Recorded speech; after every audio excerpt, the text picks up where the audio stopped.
Deus. Salve a igreja de Deus com a paz do Senhor Jesus, amém? Quem está feliz com Jesus essa noite? Quem pode dar uma salva de palmas bem alegre para Jesus? Graças a Deus. Louvado é o nome do Senhor. Meus irmãos, feliz por estar na presença de Deus, na casa do Senhor, por estarmos aqui unidos para adorar a Deus em nome de Jesus. Graças a Deus, estamos aqui felizes por estar na casa de Deus. Lembrando os irmãos que hoje, em nome de Jesus, nós estamos iniciando uma campanha gloriosa para a glória de Deus. Havíamos dito a semana passada, nos últimos cultos, e hoje nós estamos iniciando a campanha derrotando o gigante anular. E vamos fazer 3 sexta-feiras nessa campanha, e a base do nosso tema está no capítulo 17 do primeiro livro de Samuel.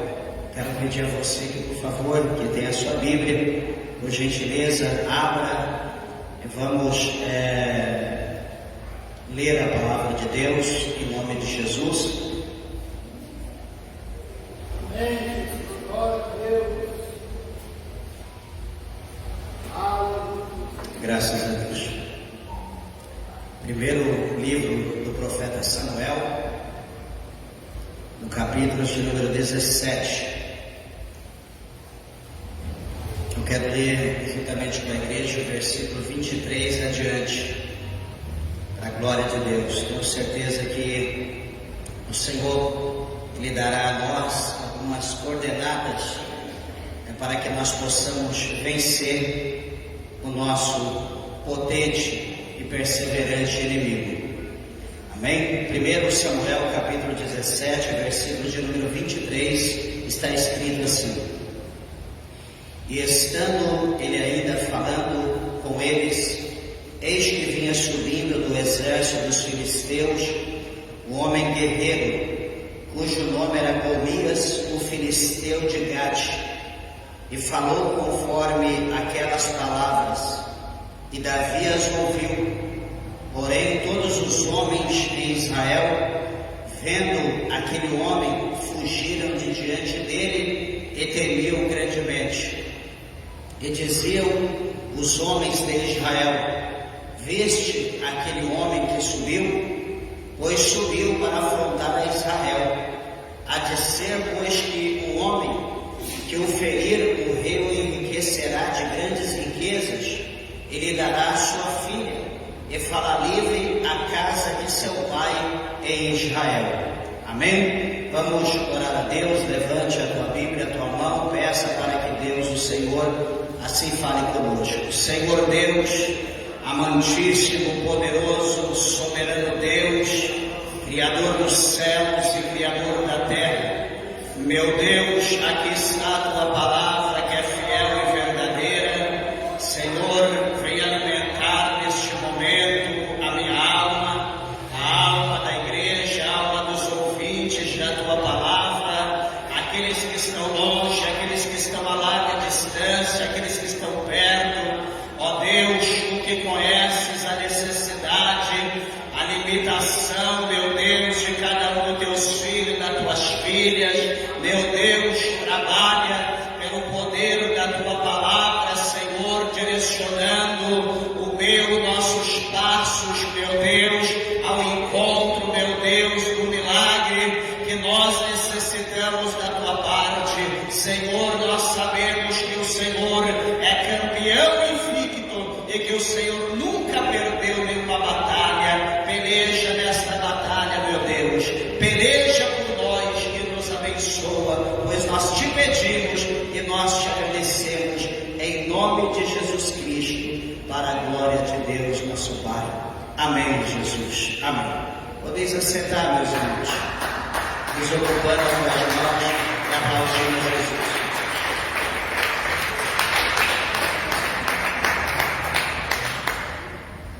Louvado seja Deus. Todos dizem amém?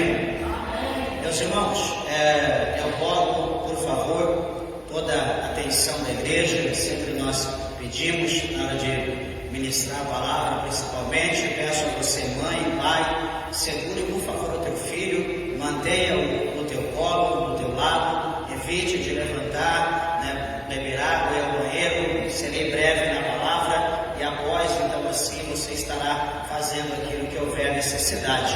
Amém? A gente observa que em meio ao culto está tudo tranquilo, mas quando a gente começa a pregar, anda para lá, corre para cá, e isso é uma distração, para que aqueles que estão à sua direita, atrás ou na frente, tire o foco da palavra e começa a ver a criança. Que bonitinha, que coisa linda, sabe andar, sabe correr, e assim eu vou ficar pregando para as paredes ou para a cadeira. E parede e cadeira não precisa de vitória, não precisa se converter, mas sim nós que estamos aqui ouvindo a palavra de Deus. Amém? Peço aos irmãos, por favor, atenção, e que a gente não, para que não venha ser o caso da gente ter que parar a pregação para chamar a atenção da criança, e aí você ficar com vergonha e dizer, não vou mais naquela igreja porque o pastor chamou a atenção do meu filho. Então nós já estamos avisando antes, para que não seja o caso de posteriormente acontecer isso. Amém? Então, por favor, estejam atentos e cooperem com o bom andamento do culto, do trabalho de Deus. Todos dizem amém. Dê uma salva de palmas para Jesus. Glória a Deus. Louvado seja o nome do Senhor. Amados irmãos, este capítulo aqui de número 17 do primeiro livro de Samuel, é um capítulo muito conhecido, antecede o 16, aonde o 16 a palavra de Deus mostra o chamado de Davi, onde Deus, o Senhor, usa o profeta Samuel para fazer a escolha na casa de Jessé, o belemita, e também para fazer a escolha entre todos os irmãos de Davi. Davi era o 8º filho de Jessé, e também não só fazer a escolha, mas também derramar sobre a cabeça de Davi a primeira unção. Lembra bem que Davi ele recebeu três unções sobre a sua cabeça, e ele ocupou 3 cargos diferentes até que ele pudesse então ocupar o reino de Israel, literalmente. E este capítulo 17 mostra aqui para nós a batalha de um jovem, esse jovem Davi, que era pastor de ovelha, e ele venceu ali um grande gigante, conhecido como o Filisteu, ali de Gates, o seu nome era Golias. E este capítulo também é interessante que ele destaca, o capítulo 17 em si, ele vai mostrar para nós que os pormenores da coragem e a fé, e não só coragem e fé, mas também a confiança de Davi em Deus. E interessante que mostra aqui para nós também, esse capítulo 17 vai mostrar um contraste com o medo e a hesitação acerca do exército de Israel contra esse Filisteu, esse Golias de Gate. Vai ter um contraste muito grande. E os irmãos que já analisaram, os irmãos que já atentaram para esse capítulo de número 17, a Bíblia vai mostrar para nós que tudo aconteceu dentro do lar. Aconteceu no capítulo 16, aconteceu dentro da casa de Jessé, quando todos os irmãos de Davi estavam reunidos dentro de casa, juntamente com seu pai, até que chega Samuel, juntamente com os anciãos que haviam por ali, e eles adentram a casa de Jessé, no tocante a ungir alguém, a cumprir uma ordem de Deus, a ungir um rei sobre a nação de Israel. E a palavra do Senhor vai mostrar para nós que há a escolha, a priori a escolha de Samuel. Quando Samuel ele olha para o primeiro irmão de Davi, chamado Eliabe, que era o irmão primogênito mais velho, e também o mais velho, o maior, o mais forte, em estatura, enfim. E essa é a escolha de Samuel. Samuel olha para ele e prepara-se para ungí-lo como novo rei de Israel. Só que quando Samuel assim vai fazer, não por mais que ele é profeta, por mais que ele tenha o Espírito Santo de Deus, por mais que Deus fale com ele, é necessário, presta bem atenção, meus irmãos, nós estarmos todo o tempo ligados com Deus, porque o minuto que nós nos desligamos de Deus, o minuto que nós atentamos com nossos olhos carnais, hoje foi dito aqui, acerca do olhar espiritual e do carnal, então nós precisamos estar sempre com o nosso olhar espiritual focado, sempre com o nosso ouvido aguçado, atento, para ouvirmos a voz de Deus, porque num segundo, no momento de distração de Samuel, ele prepara ali seu chifre de azeite, ele prepara a sua botija, a sua motolia de azeite, enfim, como se acha melhor, e ele prepara então para derramar sobre a cabeça desse homem chamado Eliabe. Quando ele prepara, quando ele vai derramar o azeite, a Bíblia diz que então o Eterno brada, o Deus de Israel, o Deus que conduziu Samuel até ali, o Deus que ordenou que ele fosse até a casa de Jessé, o Deus que ordenou que ele fosse ali, porque ali o Senhor havia provido um novo rei. Os irmãos parece que esqueceram o que eu falei na hora da pregação. Última vez que eu paro a palavra para chamar a atenção.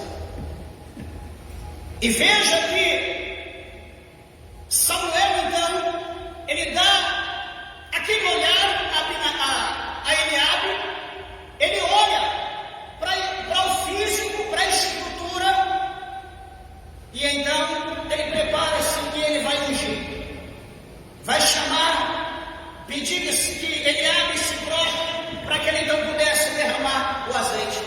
Quando ele vai ordenar, que ele vai agir, o Senhor Deus brada do céu, e o Senhor disse para Samuel: Samuel, não faça tal coisa.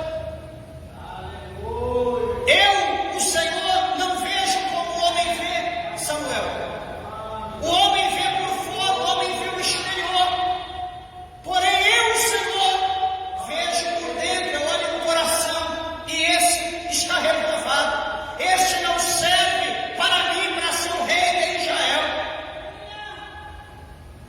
Naquele momento, Samuel sendo profeta, naquele momento, Samuel sendo juiz, sendo um homem escolhido por Deus, ele então vai se reter, ele vai aprender a ter paciência, ele vai aprender a esperar o momento, a hora de Deus, ele vai saber, a partir dessa negativa de Deus, essa advertência, que o momento é de Deus, o tempo é de Deus, e que ele tem que esperar a ordem de Deus e não a vontade dele, mas a vontade do Senhor.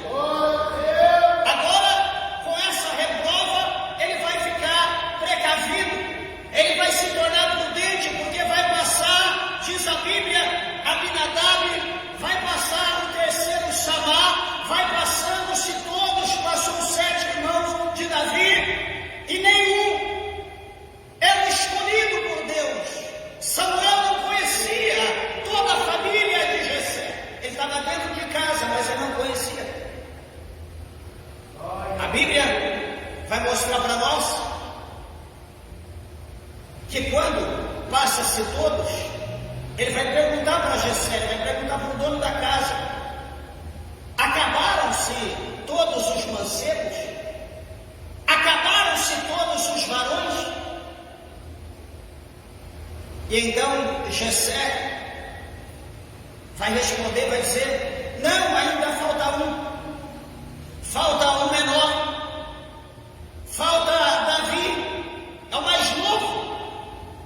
Talvez nesse momento agora, presta bem atenção, nesse momento que Jessé diz falta o menor, no momento que Jessé diz falta o caçula, o pequeno, que está lá no campo, trabalhando, apacentando ovelhas.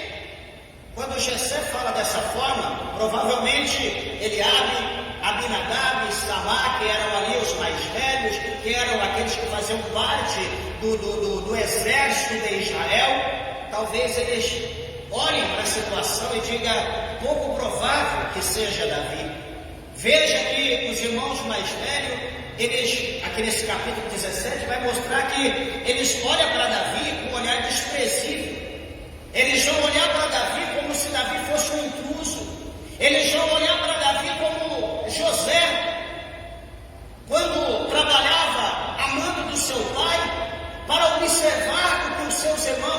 faziam, como eles trabalhavam, como eles cuidavam das coisas do seu pai. E aí então José observava tudo e voltava e dizia para o seu pai: olha, fulano trabalhou assim, ciclano fez assim, fulano agiu dessa maneira, Beltrano fez assim. Então, talvez, aos olhos dos irmãos de Davi, na hora da guerra, José era apenas um olhudo, era apenas uma câmera, era apenas o olho do seu pai, para ver a situação e levar a notícia para o seu pai. Aquilo, meus irmãos, produziu como uma inveja, produziu como se fosse um ódio.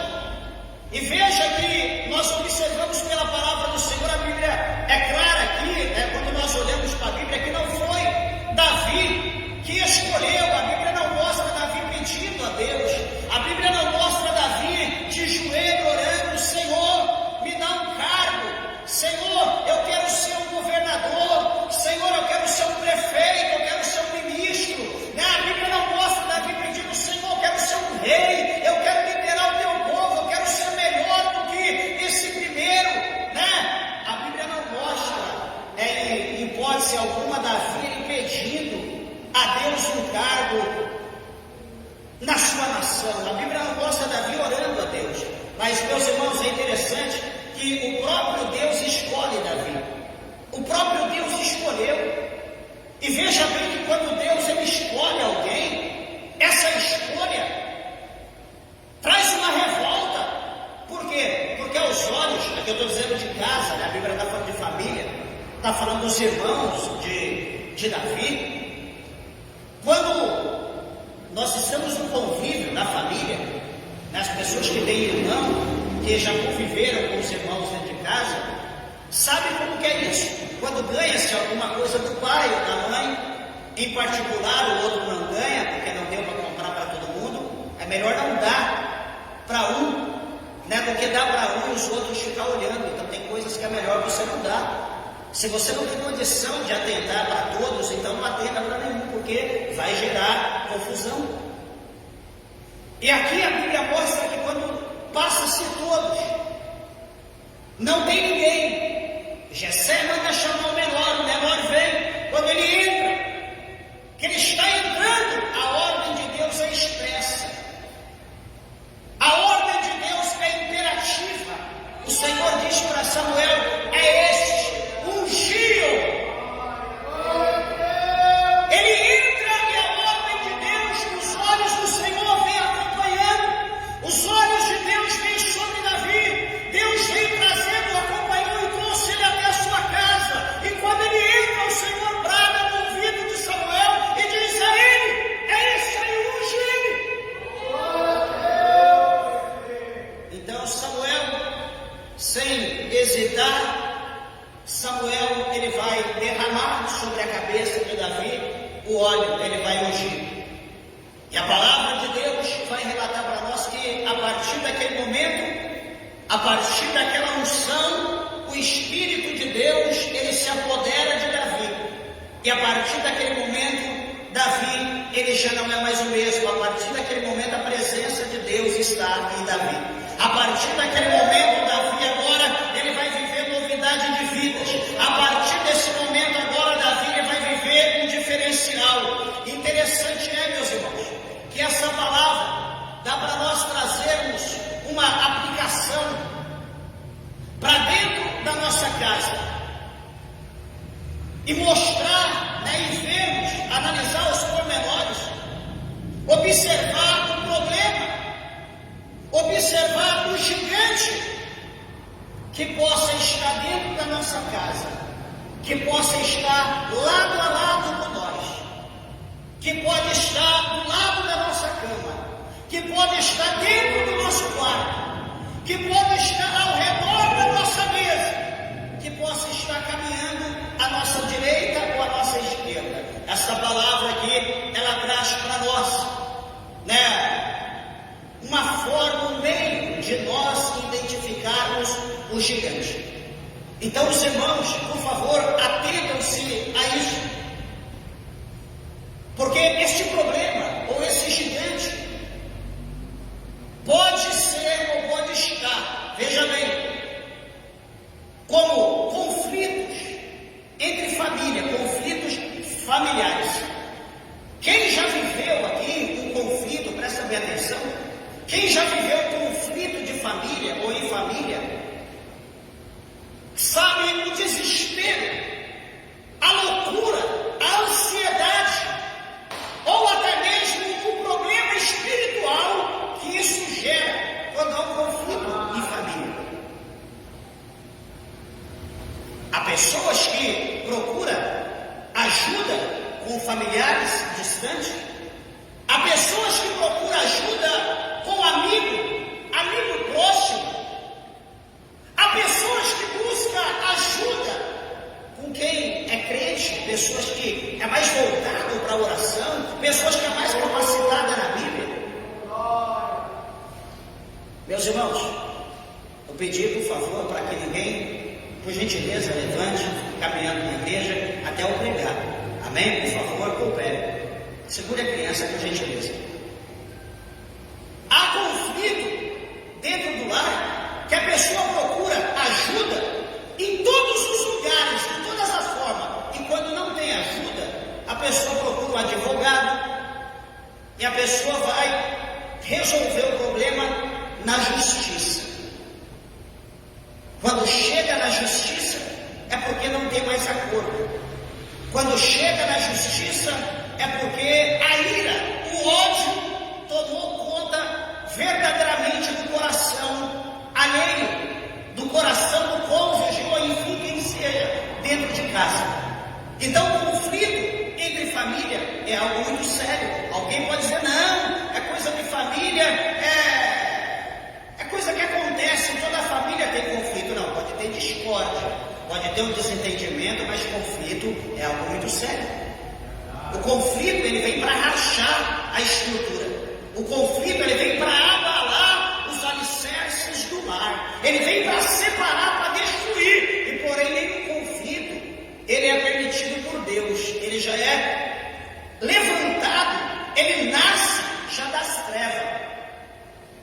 É por isso que no capítulo 10, se não me falha a memória, capítulo 10, exatamente do Evangelho segundo escreveu Mateus, capítulo 10, no versículo de número 36, o evangelista Mateus, ele escreveu dizendo que assim os inimigos do homem serão os seus familiares, ou o da sua própria casa. 10:36 de Mateus. Pastor, mas na minha casa está tudo em paz. Mas se nós não vigiarmos, um conflito pode surgir. Por exemplo, o casal está em paz, está tudo tranquilo. De repente, daqui a pouco, a mulher, a esposa ou o esposo coloca uma senha no celular. Todo mundo, um compartilhava o celular do outro, mexia, ligava, usava, ouvia louvor, fazia alguma coisa. Daqui a pouco a mulher coloca uma senha, ou daqui a pouco o homem coloca uma senha. Isso vai mostrar o quê? Presta atenção. Quando a pessoa coloca a senha no aparelho, isso vai mostrar para o outro que ele está sendo bloqueado, que ele está sendo impedido de compartilhar a mesma coisa. Se a Bíblia mostra para nós que a mulher é 50%, o homem é 50%, e para o homem ser 100% ele precisa da mulher, para a mulher ser 100% ela precisa do homem. Então, ou seja, eu não posso limitar a minha esposa, nem minha esposa pode me limitar.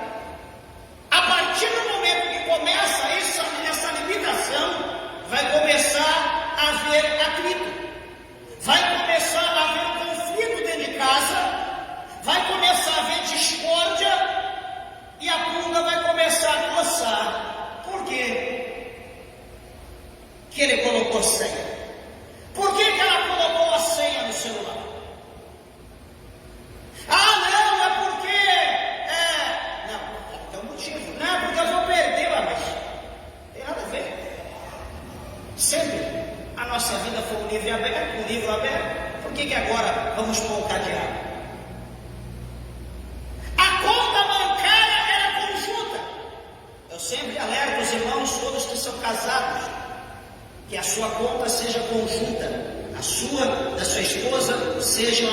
o mesmo nome.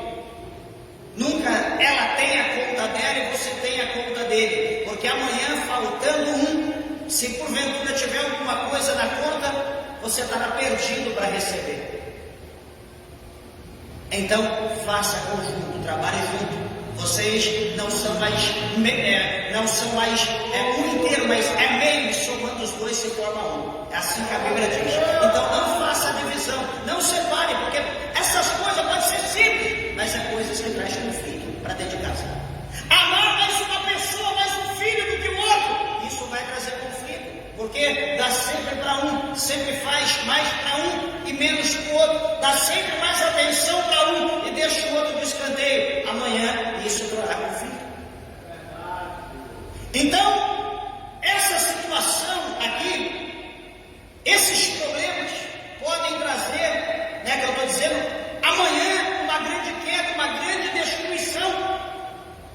Outra coisa que causa conflito, por exemplo, está tudo bem na família, mas daqui a pouco, talvez sem uma orientação, sem um acordo, o marido tem um determinado valor lá no banco, e de repente ele pega aquele valor escondido da esposa, que estava ali talvez projetado para investir em alguma coisa amanhã, para fazer uma determinada aplicação, ou comprar alguma coisa nova, trocar o carro, reformar a casa, e de repente aquele valor está ali, e o marido pega aquele dinheiro, e aquele dinheiro ele aplica em alguma coisa, achando que ele vai ganhar o dobro, e daqui a pouco ele foi enganado por um site, foi enganado por uma pessoa, foi enganado por um determinado órgão aí de aplicação, enfim, e a pessoa então não sabe o que falar para a esposa, ou a esposa não sabe o que falar para o esposo, e essa situação financeira então vai trazer um conflito para dentro de casa, vai trazer uma destruição no lar, por menor que seja o valor, mas isso vai trazer, porque estava todo mundo trabalhando no mesmo objetivo, no mesmo propósito. Outra coisa que traz a destruição da família, os conflitos, são vícios. Eu nunca vi uma casa onde um dos cônjuges ou alguém da família que tenha um vício e que houve paz, que houve harmonia dentro de casa, aonde um lar, aonde existe um vício, por menor que seja, ele vai ser motivo de discórdia. Por menor que seja o vício, ele vai ser ali sempre um fagulho de fogo, ele vai ser sempre ali alguma coisa acesa para um posterior incêndio ou uma explosão. É um pouquinho só de cachaça, não é só um copinho, 2 dedinhos antes do almoço, antes da janta. Daqui a pouco vem o problema, aquela pessoa que tomava 2 dedinhos vai tomar 2 garrafas, por causa do problema, ele vai se embriagar. E ele se embriagando, ele vai trazer confusão para dentro de casa. Vai chegar um momento que a família não vai mais resistir, e vai chegar um momento que vai chegar, enfim,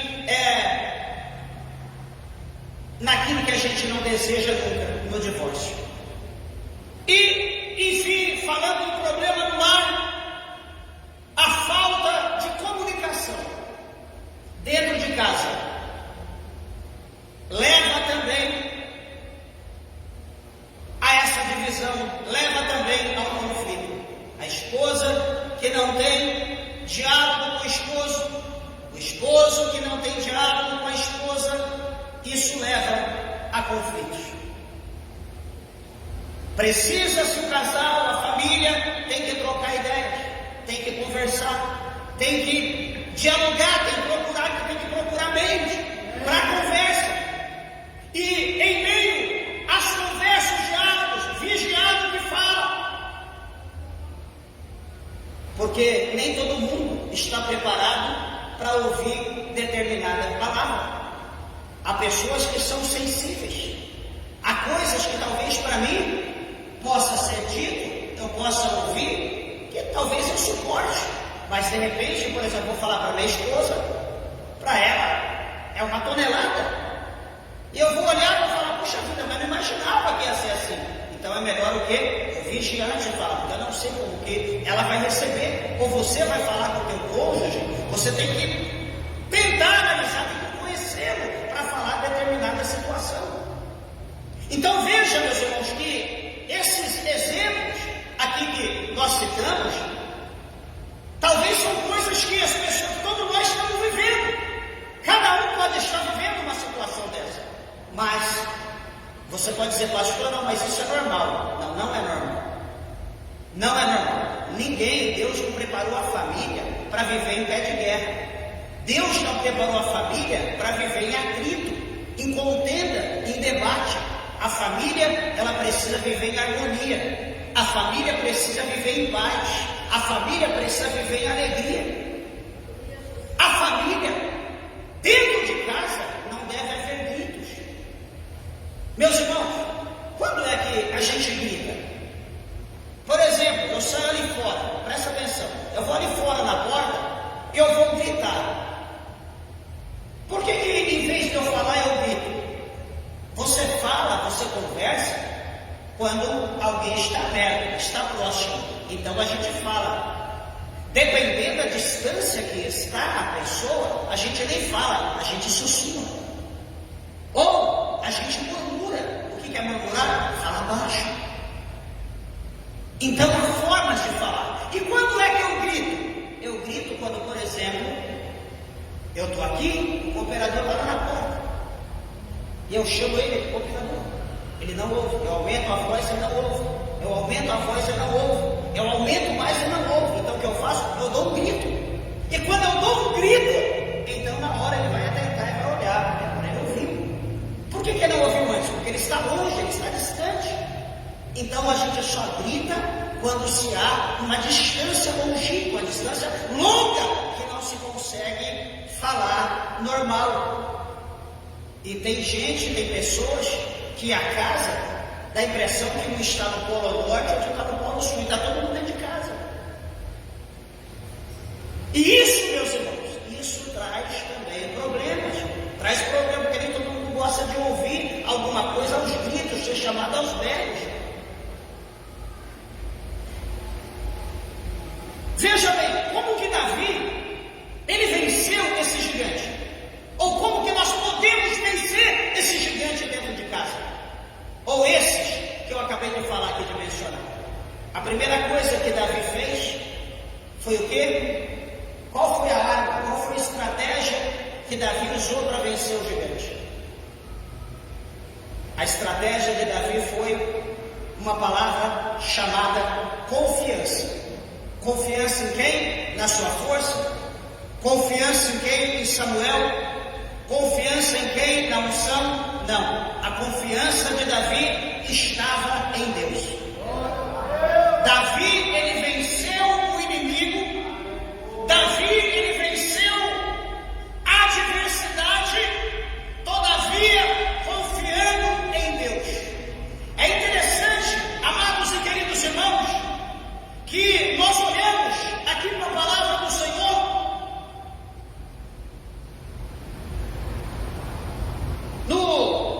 No capítulo de número 17, no versículo de número 45, olha a confiança de Davi, olha a confiança nossa, aonde deve estar. 17:45 de Samuel. Davi, porém, disse ao filisteu: tu vens a mim com espada, e com lança e com escudo. Espada, lança e escudo. O filisteu está indo contra Davi com 3 armas. Porém, Davi diz: eu venho a ti em nome do Senhor dos exércitos de Israel, a quem tens afrontado. Veja que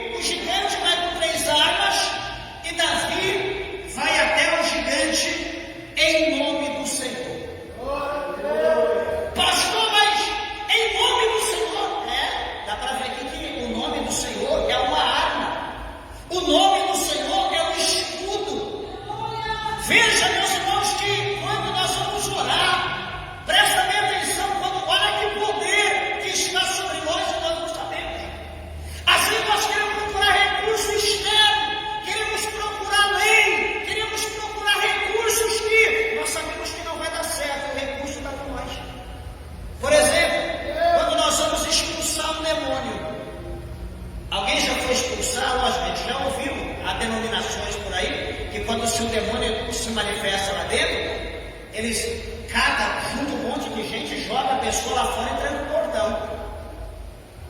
Outros vai expulsar, fala, peraí, você não vai sair? Manda embora, não vai sair, pega um pedaço de vassoura, um caibo e arranca o campo no pau. É assim que a Bíblia diz? Não é assim não. Mas a arma, o poder está conosco, nós não sabemos. Voltando, quando nós vamos expulsar um demônio, qual a arma que nós utilizamos? Nós colocamos a mão, impomos a mão, quando impomos, que tem situação que não precisa. E nós falamos, em nome do Senhor Jesus Cristo de Nazaré, sai!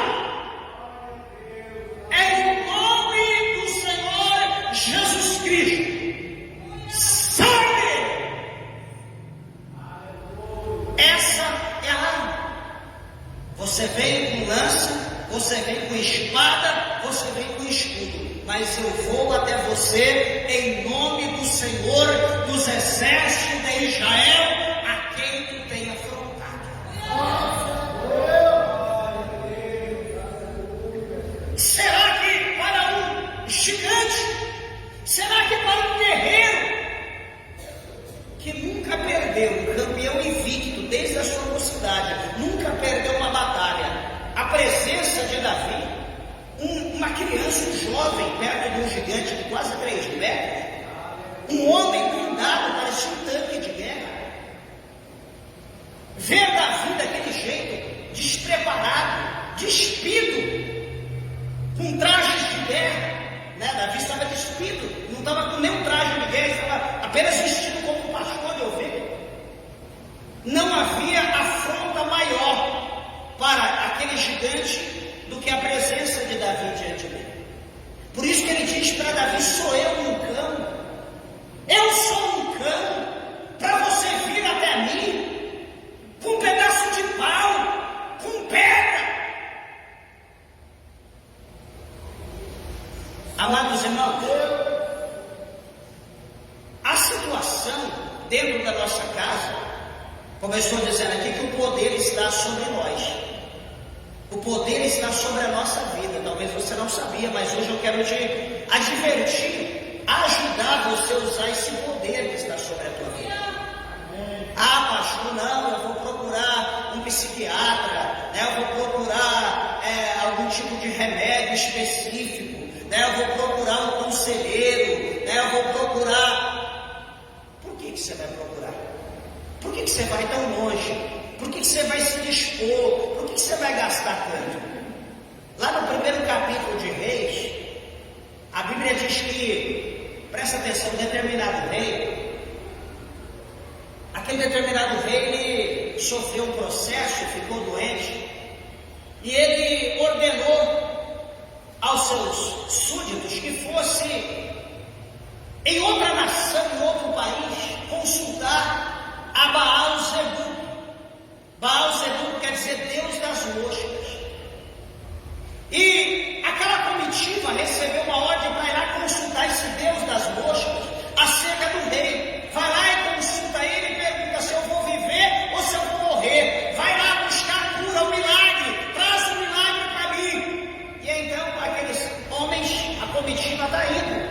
E nessa, quando eles estão indo, Elias estava num determinado lugar, ali no particular com Deus. E o Senhor diz, Elias, levanta, sai aí na estrada, porque está vindo uma comitiva do rei. Eles estão indo lá em Ecrón, eles estão indo lá consultar Baal-Zebub, eles estão indo lá consultar o Deus das moscas. Eles querem saber, né, se o rei vai viver ou vai morrer. Eles estão indo lá buscar um antídoto para o rei. Levanta, vai até eles e ordena a eles para que eles voltem e digam ao rei que da cama que ele está, ele não vai levantar, mas ele vai morrer. Para que ele saiba que há Deus em Israel. Por que ele vai consultar o Deus de Ecrón?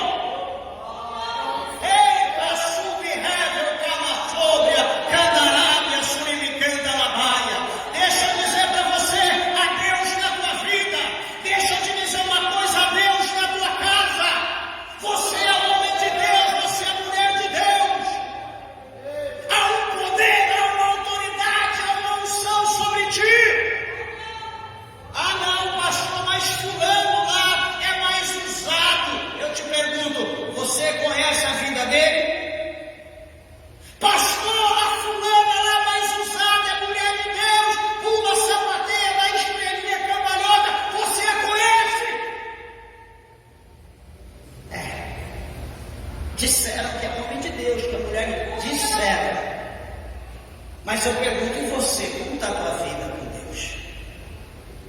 Como está o teu altar? Não, pastor, meu altar está bem, está 100%. Estou firme com Deus, jejum, de vez em quando, oro com frequência, estou no culto, adoro a Deus, participo do corpo e do sangue do Senhor. De vez em quando eu vou no monte, estou com a vida no altar. Então eu pergunto, por que não usa a tua fé?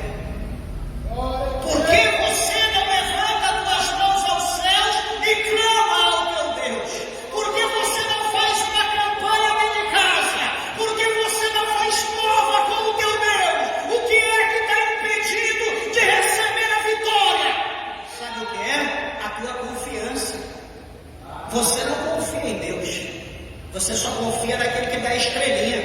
Você só confia naquele que dá cambalhota. Você só confia naquele que fala uma língua embolada. Só que você não sabe como que está a vida deles. Quantos adúlteros estão aí dizendo ser homem e mulheres de Deus? Quantos mentirosos estão aí dizendo ser homem e mulheres de Deus?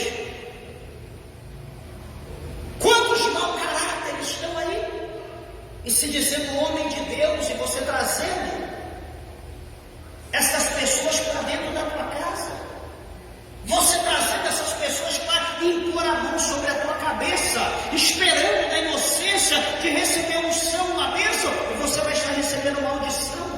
A graça que em você está sendo sugada, porque você não conhece quem você está colocando dentro da tua casa. Se a sua vida está no altar, meu irmão, se a tua vida está no altar, meu irmão, olha aqui, ó, olha o que Davi está dizendo aqui neste capítulo, nesse verso 45. Tu vens a mim com espada e com lança e com escudo. Aí Davi diz, porém eu venho a ti em nome do Senhor dos Exércitos, o Deus de Israel, a quem tens afrontado. Meus irmãos, a vitória vai vir do lado de quem? De quem tem as armas? Ou do lado de quem é o poder? A arma diante do poder não é nada. As armas diante de Deus não é nada. Louvado seja o nome do nosso Deus. Olha o que Davi diz no verso 46, hoje mesmo. Olha a fé de Davi. Hoje mesmo o Senhor te entregará na minha mão, e ferir-te-ei e tirar-te-ei a cabeça, e os corpos no arraial dos filisteus darei hoje mesmo às aves do céu e às feras da terra, e toda a terra saberá que há Deus em Israel. Quer vencer? Confie em Deus. Quer vencer? Deposite a tua fé em Deus. Quer vencer? Comece a deixar o Deus que habita na tua vida agir. Não limite Deus. Não comece a dizer que Deus está apenas aqui ou lá. Um dia o povo começou a achar que Deus era Deus de vale. Um dia o povo começou a achar que o Deus era Deus de monte. Ah, você venceu porque Deus pelejou no monte. Ah, vocês venceram porque Deus é Deus no vale, Deus pelejou. Peraí, diga para eles ir para a esplanada, diga para eles irem para outra terra, para o deserto, porque eles saberão que o Senhor, Ele não é apenas Deus dos montes, nem Deus dos vales. A guerra não é deles, mas a guerra é do Senhor. Deus é aquele que peleja por aqueles que nele confiam. Lava sob a candarada. Eu quero que você saia daqui hoje, nessa noite, consciente que o inimigo que até hoje te humilhou, que até hoje essa luta, essa guerra que você está vivendo dentro da tua casa, hoje o fim dela está decretada. Hoje esse gigante está sendo derrotado dentro da tua casa, em nome do Senhor Jesus. Será que você crê? Será que você pode adorar a Deus? Será que você pode glorificar o nome do Senhor?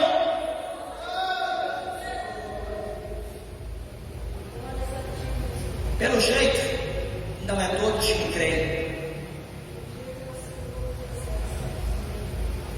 Estou passando a palavra, mas parece que não é todos que creem. Sabe por quê, meus irmãos? Porque há pessoas que talvez já acostumaram Há pessoas que talvez têm prazer, infelizmente, é lamentável dizer, mas às vezes tem gente que diz, fazer o quê? Deus quer isso para a minha vida. Infelizmente tem pessoas que dizem, se Deus quer, é assim mesmo. Meus irmãos, a situação que você está vivendo, presta bem atenção no que eu vou dizer, a situação que você está vivendo, não foi Deus que ocasionou, não foi Deus que fez.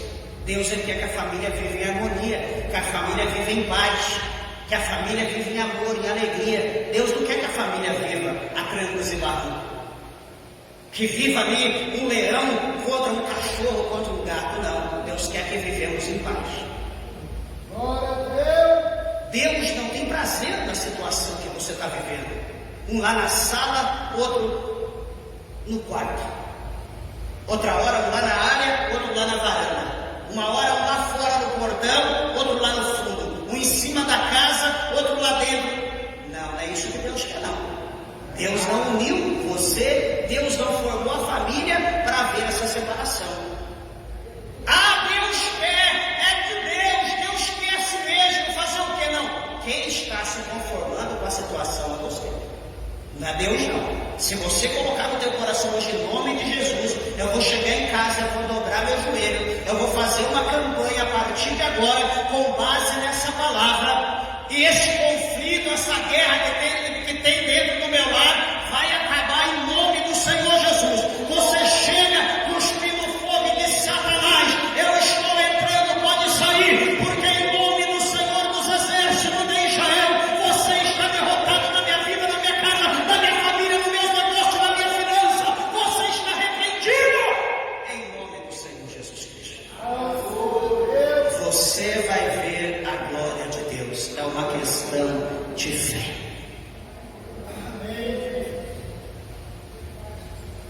Deixa eu te lembrar uma coisa, que com a fé, até os maiores problemas podem ser vencidos. O nosso Mestre, o Senhor Jesus, Ele diz para nós que se a nossa fé comparada com um grão de mostarda, se nós aplicarmos essa fé tão pequena e dissermos para aquele monte, passe daqui para lá, e se nós não duvidarmos, assim vai suceder. Então, até os maiores obstáculos são removidos por intermédio da fé. Vamos, a partir de hoje, colocar a nossa fé em prática. Vamos nos preparar, ou seja, aqui nós estamos nos preparando para a ação. Qual é a ação? O combate. A guerra que nós vamos travar a partir de hoje dentro da nossa casa. E eu digo aos irmãos, hoje nós estamos iniciando o primeiro dia da campanha. Nós vamos fazer 3 dias. E eu tenho certeza, não importa qual é o problema que você está vivendo, não importa qual é o conflito que está dentro da tua casa, eu quero pedir a você, em nome de Jesus, com fé, que você faça essa campanha. Que você pegue um voto, que você escreva lá o teu projeto, o teu propósito, derrubando o gigante dentro do meu lar. E você coloca lá o teu propósito, que é a situação, e nós vamos orar. Você vai orar na tua casa, nós vamos jejuar. Eu tenho certeza que até o 3º dia, o término, a última sexta-feira, nós vamos ver a glória de Deus. Você vai testemunhar, você vai glorificar a Deus, e você vai aqui estar contando a bênção que Deus fez na tua vida. É uma questão de fé e nós precisamos ter coragem. Os irmãos entenderam a palavra de Deus? Dê uma salva de palmas para Jesus, as horas se foram.